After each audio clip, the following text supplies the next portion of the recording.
बातम्यांचा वेगवान आढावा। साईबाबांविषयी वादग्रस्त वक्तव्य करणारे अरुण गायकवाडच्या कुटुंबावर शिर्डी ग्रामस्थांनी बहिष्कार टाकला। ग्रामसभेमध्ये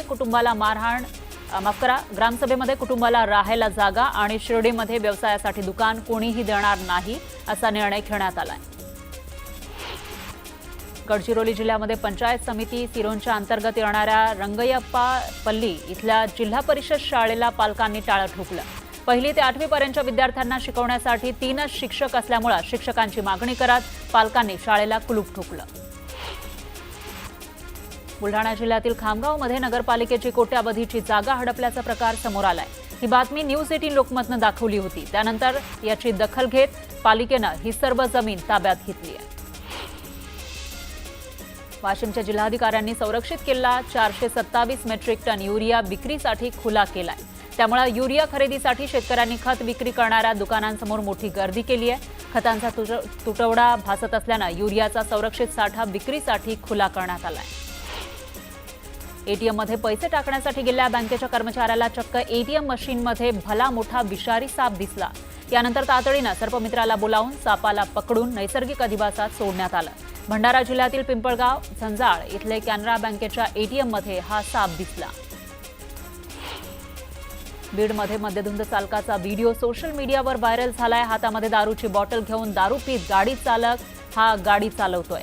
अशा चालकामुळे मोठा अपघात घडू शकतो। यामुळे या चालकावर कारवाई करावी अशी मागणी होतीये। माणगाववरून श्रीवर्धनकडे जाणाऱ्या एसटी बसचा दरवाजा उघडा ठेवून चालक सुसाट बस चालवत असल्याचा प्रकार समोर आलाय। या प्रकारामुळे एसटी महामंडळाकडून प्रवाशांच्या जीवाशी खेळ सुरू असल्याचं बोललं जातंय। धुळे शहरातील देवपूर परिसरामध्ये असलेल्या भाजी मंडईवर महापालिकेच्या अतिक्रमण विभागानं केलेल्या कारवाई दरम्यान राडा झाला। मनपा कर्मचारी आणि भाजी विक्रेत्यांमध्ये अतिक्रमण हटवण्यावरून वाद झाला होता। धुळे महानगरपालिकेच्या शाळांची दुरावस्था झाली आहे। धुळे शहरात सध्या 20 शाळा आहेत, मात्र शाळांची डागडुजी झालेली नाही। त्यामुळे तात्काळ शाळांची दुरुस्ती करून विद्यार्थ्यांना सोयी सुविधा उपलब्ध करून द्याव्यात अशी मागणी जोर धरू लागली आहे। राजगुरुनगर पाबळ रांजणगाव या मार्गाची खड्ड्यांमुळे दुरावस्था झाली आहे। खड्ड्यांमुळे अपघातांच्या घटनांमध्ये वाढ झाली आहे। त्यामुळे संतप्त नागरिकांनी खड्ड्यांभोवती रांगोळी काढून आंदोलन करत तीव्र संताप व्यक्त केला। आदिवासी आश्रमशाळेच्या टाकीमध्ये पडून एका विद्यार्थिनीचा मृत्यू झाला। दरम्यान उपजिल्हा रुग्णालयामध्ये शवविच्छेदन करण्यासाठी नातेवाईकांनी नकार दिला। त्यांच्या मूळ धारणी तालुक्यातच मृत मुलीचे शवविच्छेदन व्हावं अशी नातेवाईकांनी मागणी केली। संस्था चालकांनी समोरासमोर येऊन त्यांच्या नातेवाईकांसोबत बोलावं आणि तोडगा काढावा अशी मागणी माजी आमदार राजकुमार पटेल यांनी केली। धाराशिवच्या उमरगाव तालुक्यामध्ये एका महाविद्यालयीन विद्यार्थ्याला काही मुलांनी बेदम मारहाण केली। उमरगा तालुक्याजवळील केसर जळवळगा या गावामध्ये ही घटना घडलेली आहे। तर गावातील मुलीशी ओळख करून देण्याची मागणी मारहाण करणाऱ्या मुलांनी केली होती। संबंधित मुलीला फोन लावून देण्याची मागणी करत या विद्यार्थ्याला मारहाण केल्याची माहिती आहे। छत्रपती संभाजीनगरच्या म्हैसाळा इथं फिरायला गेलेल्या प्रेमी युगलाला टोळक्यानं मारहाण केली आहे। टोळक्यानं नाव विचारत मारहाण केल्याचा आरोप केला जातोय। तू दुसऱ्या धर्माच्या मुलांसोबत का फिरते? आपल्या धर्मात मुलं नाहीत का असं म्हणत बेदम मारहाण करण्यात आल्याची माहिती आहे। जळगावच्या चाळीसगाव तालुक्यातील रांजणगाव शिवारामध्ये पुन्हा बिबट्याची दहशत निर्माण झाली आहे। काही दिवसांपूर्वी रांजणगाव शिवारात बिबट्यानं धुमाकूळ घातला होता। याच भागामध्ये पुन्हा बिबट्याचा वावर दिसून आलाय। त्यामुळे शेतकऱ्यांमध्ये भीतीचं वातावरण आहे। बार्शीमध्ये मनोरंजन पार्कमधील फ्री फॉल पाळणा अचानक बंद पडला। त्यामुळे अनेक नागरिक अडकले होते। अडकलेल्या सर्व लोकांना क्रेनच्या सहाय्याने सुखरूप बाहेर काढण्यात आलं। पावसाळा सुरू होऊन 2 महिने उलटले तरी जळगावच्या विखरणा गावात तीव्र पाणी टंचाई जाणवतीये। गावात 10 ते 15 दिवसांनी पाणी पुरवठा होत असल्याने ग्रामस्थांचं जनजीवन विस्कळीत झालंय। राष्ट्रीय जल योजनेमध्ये निधी मिळाल्यानंतरही पाणी योजना अद्याप अपूर्णच आहे। हिंगोलीच्या वसमत शहरातील मुख्य बाजारपेठेकडे जाणाऱ्या रस्त्यावर मोठमोठे खड्डे पडलेत। या खड्ड्यांमध्ये आता पावसाचं पाणी साचलेलं आहे। खड्डेमय रस्त्यांमुळे नागरिकांना त्रास सहन करावा लागतोय।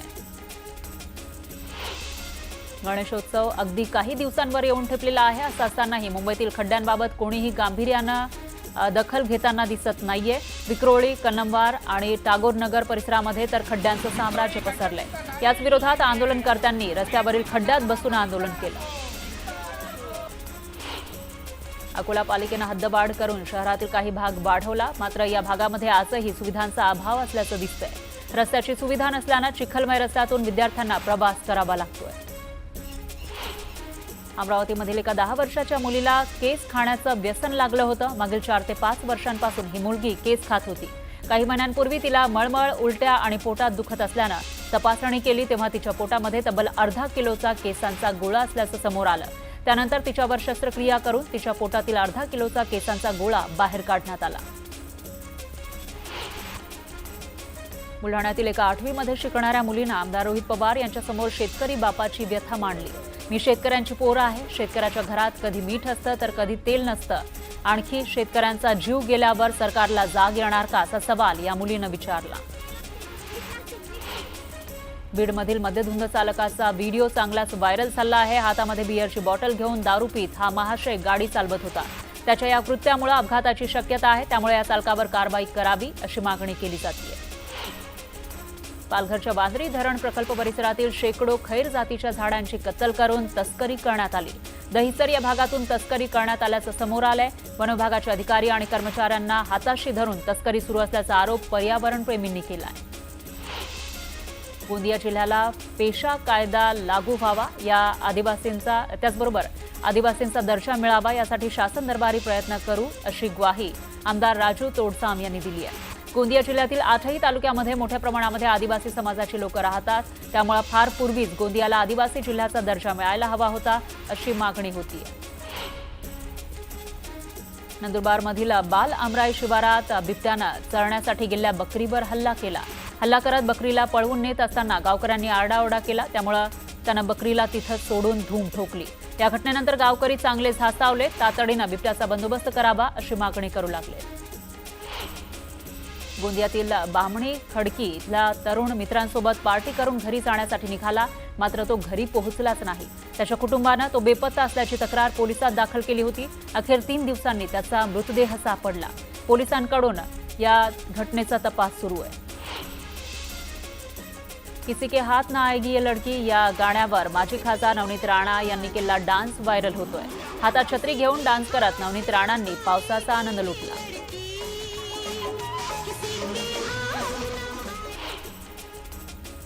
अहिल्यानगरच्या जामखेड शहरामध्ये श्री नागेश्वर पालखी सोहळा मोठ्या भक्तिभावात आणि उत्साहात पार पडला। पोलीस निरीक्षक दशरथ पाटील यांच्या हस्ते महापूजेनंतर पालखी मिरवणूक काढण्यात आली। नेदरलँडचे नागरिक अक्कलकोटमधील श्री स्वामी समर्थांच्या दरबारी लीन झाले। परदेशी पाहुण्यांनी श्री स्वामी समर्थांचं दर्शन घेतल्यानंतर अक्कलकोट अन्नछत्र मंडळात जाऊन महाप्रसादाचाही लाभ घेतला।